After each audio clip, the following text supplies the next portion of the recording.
In today's world, social isolation has become a complex and relatively universal issue. Every corner of most houses has at least one individual suffering from it. There's always that person who enjoys being alone rather than socializing, and many people are under this type of influence. The spell of social isolation. Most people who go into isolation blame it on their emotions and unhappiness, but it goes far deeper than that. Irrespective of how isolation is linked to sadness, some people advise being alone when you're attempting to self-reflect, and that is 100% correct. There has been history that shows people who achieved a lot only by being isolated, which suggests that isolation is still useful in today's world. But before you rationalize your solitude and incapacity for socializing, understand that there is a fine line between persons who withdraw for self-reflection and those who struggle emotionally. Today, most people battle with social isolation. So in this video, we will discuss how to reconnect and be more present with those around you. There was a study by Brigham Young University that found something shocking. People who experience social isolation have a significantly higher risk of early death, almost as much as people who smoke. Let that sink in. Being disconnected, not having meaningful interactions, doesn't just affect your emotions, it affects your physical health too. And since we are humans, we are designed to connect with others. Nevertheless, over time, we begin to believe that connection is worthless and no longer value connections. We start to prefer being on our own. As Brené Brown once said, "We are wired for connection. It's what gives purpose and meaning to our lives."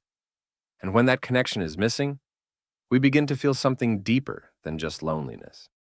When social isolation becomes excessive, the risk of anxiety and depression increases. This is a known fact. And in today's world, social isolation is growing like wildfire. And as I previously stated, it is easy to confuse emotional challenges with the term self-reflection. Most people who struggle with loneliness typically conceal it with the words, "I love being on my own."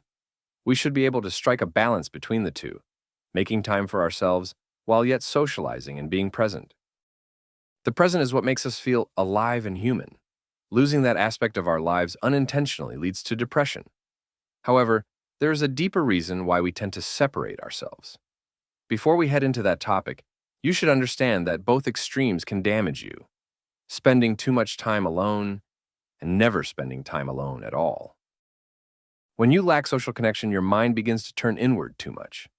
You start overthinking, questioning yourself, feeling disconnected from reality. But at the same time, when you're constantly around people, constantly distracted, you never get the chance to understand yourself. You lose your sense of identity.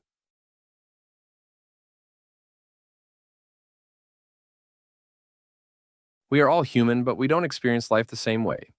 And the way we connect with others is shaped by the experiences we've had. Someone who is naturally open, positive, and comfortable around others most likely grew up in environments where they felt accepted and welcomed. But someone who prefers to stay alone or struggles to connect may have gone through moments where they felt ignored, rejected, or pushed aside. So over time, they learn to withdraw. This is a natural instinct of our brain, and I was once in this situation as well. Another reason we isolate ourselves is when we have been betrayed or stabbed by toxic people in the past. You will encounter situations all over the world where the person you trust the most betrays you first, and you will constantly hear advice against having someone close to you. So, if you have ever been betrayed and hurt by people you thought were your friends, you will never be able to socialize or bring people close to your life again. Additionally, social anxiety is a contributing factor. This relates to what I mentioned previously regarding certain people who deceive themselves that they prefer to be by themselves. They lie to themselves, but in reality, they are very anxious about social situations and avoid them entirely because they are so uncomfortable. This uncomfortable feeling also comes from the fear of being judged and not being comfortable with yourself. Social anxiety isn't really about people. As Ellen Hendrickson explains, it's the fear of being judged by them. And because of that fear, people begin to avoid the very connections they need.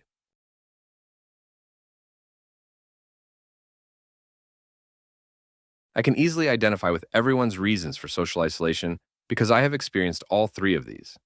I am aware of how difficult it can be to communicate with others and how it has impacted you.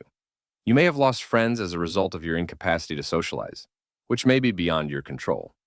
You may be making every effort to overcome it, but you consistently feel uncomfortable with people. However, I would like you to question if the discomfort and anguish associated with social connection are genuinely so bad, or if it's just in our heads. You should be honest with yourself. Being by yourself and staying alone already causes suffering.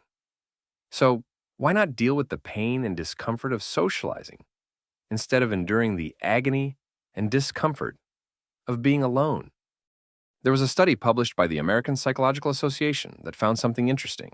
Even people who consider themselves introverts tend to feel happier when they engage in social interactions, not because they suddenly become extroverted, but because human connection naturally improves how we feel, which means even if being alone feels comfortable, it doesn't always mean it's what's best for you.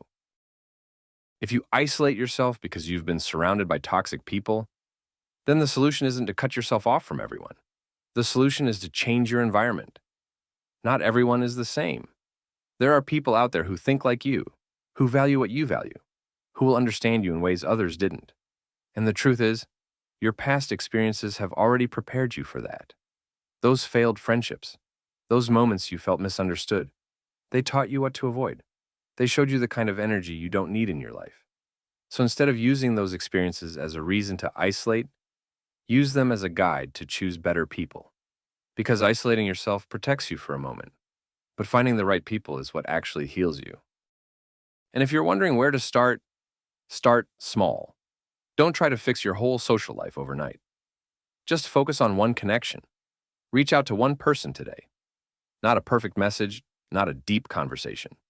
Just something simple like, "Hey, how have you been?" Or random, but "I thought of you today."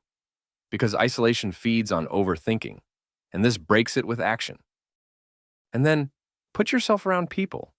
Go somewhere social, the gym, a cafe, a library, a workspace. You don't even have to talk, because connection doesn't always start with conversation. Sometimes it starts with presence, and just being around people helps your mind feel safe again.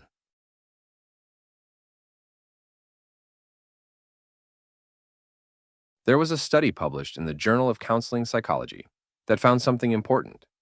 People who are more authentic in their relationships tend to have deeper and more meaningful connections because they're simply comfortable being themselves.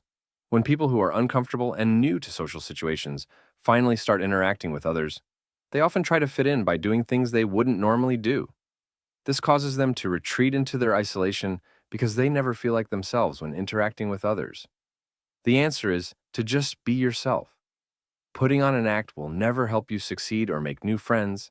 Instead, it will make every social contact seem like a lot of work because you would have to put on an act in order to have friends.